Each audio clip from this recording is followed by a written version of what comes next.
Assalamualaikum dan salam sejahtera kepada para pelajar yang saya kasihi sekalian. Saya harap semua dalam keadaan baik-baik saja. Bertemu kembali bersama saya, Cikgu Muhammad Quraish Afwan bin Rahmat. Hari ini saya akan sambung topik yang sebelum ini iaitu bab 4 lakaran. Saya akan sambung untuk tajuk 4.1.4, 4.1.5, 4.1.6. Hasil pembelajaran pada hari ini, di akhir pembelajaran pelajar akan dapat membuat pemilihan lakaran produk yang terbaik. Yang kedua, pelajar dapat menilai maklumat pada lakaran mengikut 5 kriteria. Dan yang terakhir, mengenal pasti 4 tujuan membuat penambahbaikan pada lakaran produk. Pengenalan. Okey, pada hari ini saya akan masuk subtopik 4.14, 4.1.5 dan 4.1.6, iaitu pemilihan lakaran produk terbaik berdasarkan 5 reka bentuk, penilaian maklumat yang ada pada lakaran yang dipilih, penambahbaikan pada lakaran yang dipilih. Okay, subtopik yang pertama pada hari ini iaitu 4.1.4, pemilihan lakaran produk terbaik berdasarkan elemen reka bentuk. Pemilihan lakaran terbaik dapat dilakukan setelah membuat penilaian terhadap beberapa lakaran yang telah dihasilkan. Lazimnya, lakaran yang terhasil mempunyai persamaan dan perbezaan dari segi beberapa elemen yang memenuhi kehendak pengguna. Gabungan elemen reka bentuk boleh mempelbagai variasi lakaran topi sebagai contoh, serta dapat dilihat hasilnya. Gabungan elemen reka bentuk boleh mempelbagai variasi lakaran serta dapat dilihat hasilnya. Okey, mari kita refresh balik elemen reka bentuk. Elemen reka bentuk telah belajar pada bab 1, RBT 3.1. Okay. Saya nak tanya pada para pelajar semua, ada berapakah elemen dalam reka bentuk? 4, 3, 8 atau 7? Okay, jawapannya 7. Okay, di sini saya akan refresh balik ketujuh elemen dalam reka bentuk, iaitu yang pertama garisan, yang kedua rupa, yang ketiga bentuk, yang keempat tekstur, yang kelima saiz, yang keenam warna dan yang terakhir yang ketujuh iaitu ruang. Okey, ini pula ialah contoh lakaran produk. Ada 3 lakaran produk. Saya bagi contoh 3 contoh topi lakaran produk. Ini para pelajar boleh lihat dalam buku teks, buku surat 93. Okey, apa yang dapat kita lihat di sini, ketiga-tiga lakaran produk mempunyai design yang berbeza dan elemen-elemen dalam reka bentuk yang berbeza.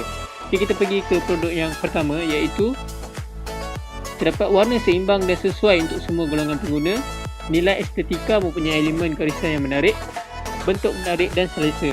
Dan lakaran produk yang kedua, elemen untuk pelindung harapan lebih pendek tetapi lebih lebar, ada perbezaan. Tekstur lebih licin, nilai estetika elemen warna. Dan yang terakhir, produksi, pelbagai warna dan kemasan dengan jahitan mesin, skala kecil untuk remaja, nilai estetika, elemen garisan, warna dan bentuk. Setelah kita membuat ketiga-tiga lakaran yang berbeza mengikut elemen reka bentuk, kita akan mengklasifikasikan di dalam satu jadual seperti ini, iaitu dipanggil analisis elemen lakaran produk. Di sini kita akan membuat pembahagian, iaitu elemen, garisan, bentuk. Di sini iaitu elemen, itu terdapat 6 elemen: garisan, bentuk, tekstur, saiz, warna dan ruang. Okay, kita dapat lihat perbezaan di antara tiga-tiga produk ini di sini, dan ini memudahkan lagi kita untuk membuat pemilihan lakaran produk yang terbaik. Di sini saya memberi contoh satu kerusi gaming chair. Okey, di sini kita dapat lihat produk yang dikeluarkan dapat menarik perhatian pelanggan terutamanya. Bila saya lihat, dia dapat menarik perhatian saya untuk membeli produk ini. Yang kedua, warna yang digunakan seimbang dan sesuai.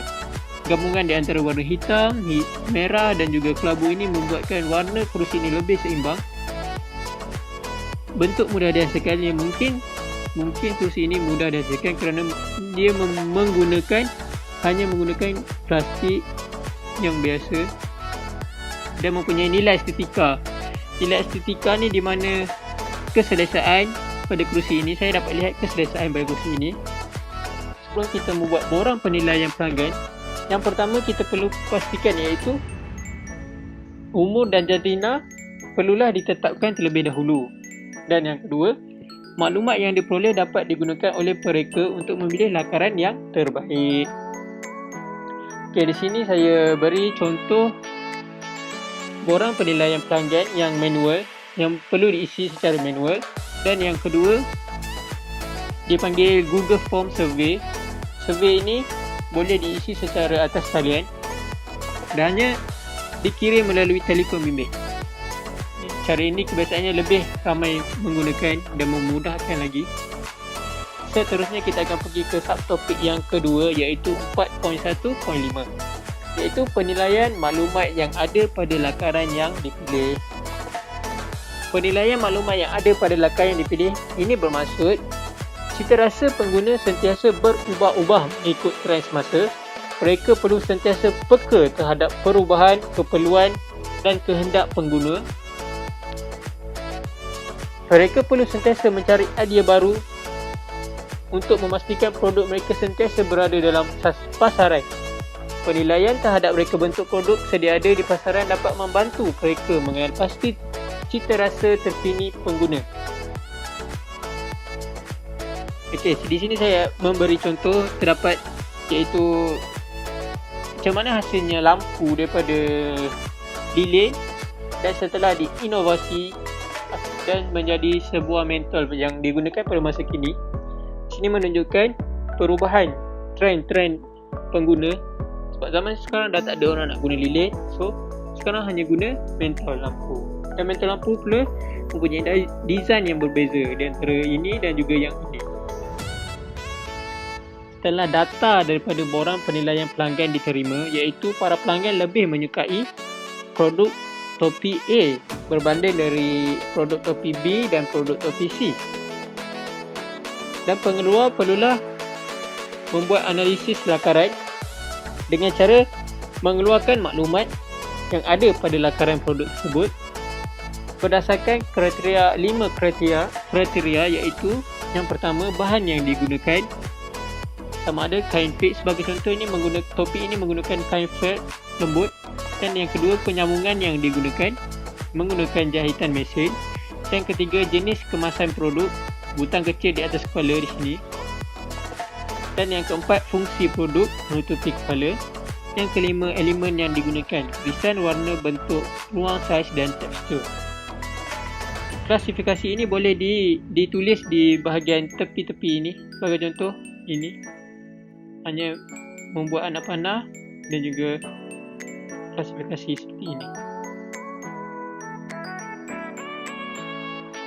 Okey, seterusnya kita akan pergi ke subtopik yang terakhir untuk pada hari ini, iaitu 4.1.6, iaitu penambahbaikan pada lakaran yang dipilih. Setelah lakaran tadi dipilih, kita perlu membuat penambahbaikan ataupun inovasi daripada produk tersebut. Apa tujuan penambahbaikan ni sebenarnya?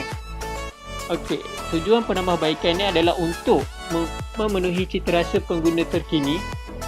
Dan yang kedua, mengikut trend semasa. Yang ketiga, menyaingi produk yang ada di dalam pasaran. Dan yang keempat, mengikut kehendak pasaran semasa. Okey, di sini saya bagi contoh kereta Toyota Corolla. Dapat perbezaan daripada yang lama dan yang baru. Ini menunjukkan perubahan dan juga inovasi daripada penciptaan kereta ini. Kita berbalik kepada produk yang kita pilih tadi, iaitu produk topi A. Dan di sini menunjukkan inovasi yang dibuat pada produk topi tersebut, iaitu penambahbaikan pada lakaran. Apa yang dapat kita lihat, perbezaan daripada keceriaan menambah logo di sini dan juga keselesaan menggunakan net untuk pengudaraan yang lebih baik. Okey, di sini lakaran produk asal. Nampakkan perbezaan daripada dua-dua lakaran tersebut. Rumusan untuk hari ini iaitu kita telah mempelajari 4.14 pemilihan lakaran produk terbaik berdasarkan elemen reka bentuk.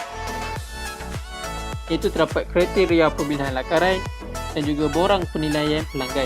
Dan subtopik yang kedua 4.1.5, penilaian maklumat yang ada pada lakaran yang dipilih. Dan setelah membuat penilaian maklumat, penambahbaikan pada lakaran yang dipilih. Sampai di sini saja pembelajaran kita pada hari ini. Saya berharap para pelajar semua dapat mendengar dan memahami apa yang saya sampaikan pada hari ini. Saya juga berharap para pelajar semua stay at home, stay safe and stay clean. Sampai berjumpa lagi pada video akan datang. Sekian, terima kasih.